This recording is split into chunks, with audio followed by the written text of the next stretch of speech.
Hello there. Let's talk about ICE a little bit, shall we? After the killing of Alex Preety, don't know if I pronounced that right or not, but you know who I'm talking about, the young man in Minnesota. On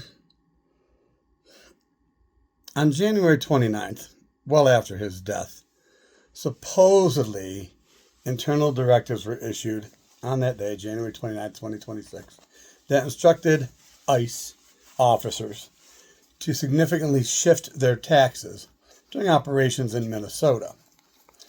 And that was following the fatal shootings of two American citizens, Renee and Alex, by federal agents during clashes. So the new guidance mandates were avoid protesters, that was one.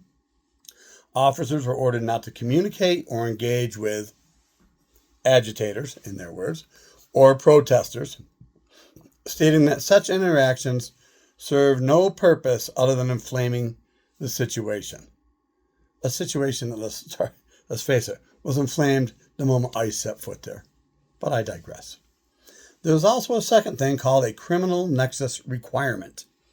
The enforcement was to now focus exclusively on individuals with a criminal history, both charges and convictions, and the memo explicitly said all targets must have a criminal nexus.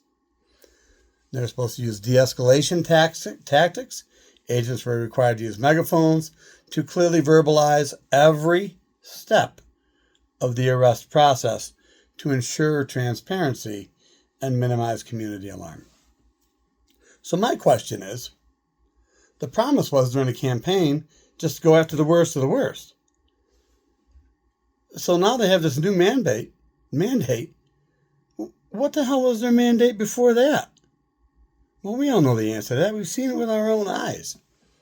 So now they put a gentleman named Tom Homan in charge. So you need to know some things about Tom Homan. Tom Homan, who was Trump's border czar or one of the advisors in a border czarish capacity in March of 2025. Well, in that position, he actually owned a summer home in a small town called Sackett's Harbor, whose population was less than 1,400 people.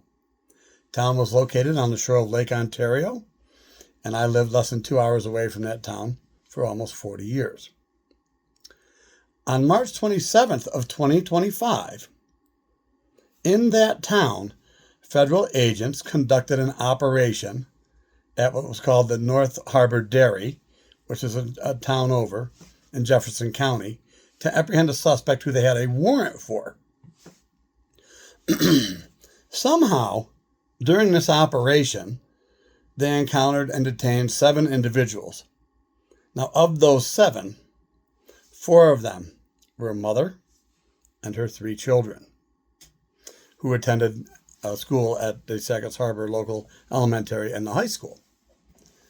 Witness reports, including local community members, indicated that the children and their mother were handcuffed and placed into a van by armed masked agents. Right in the town Homan sat a summer home in. The Sackett's Harbor Central School superintendent and the principal expressed shock and distress, noting that the children were part of the school community and that family was actually in the process of legally navigating the legal immigration system.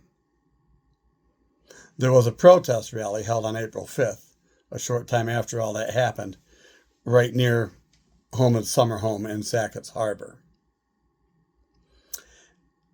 After almost 11 days of detention, it was reported on April 7th of 2025 that the mother and her 3 children were released from ICE custody and were on their way back to Sackett's Harbor. 11 days of detention for a mother and 3 school-aged children who did nothing wrong. Taken away in handcuffs by armed, masked agents. Homan, who said he wouldn't be bullied by people protesting, finalized the sale of that home in Sackett's Harbor on May 25th of 2025. And now for your bonus news. Nothing has changed in ICE tactics. They might be hiding it better in Minnesota because the mandate was for how they conduct business in Minnesota. But go take a look at cases like Portland and other cities. And they look like war zones, not because of the American citizens who live there and are exercising their legal right to protest against government policy, which is one of the most important protest rights we possess as American citizens. It looks like a war zone because ICE has made it that way. And the administration wants it that way.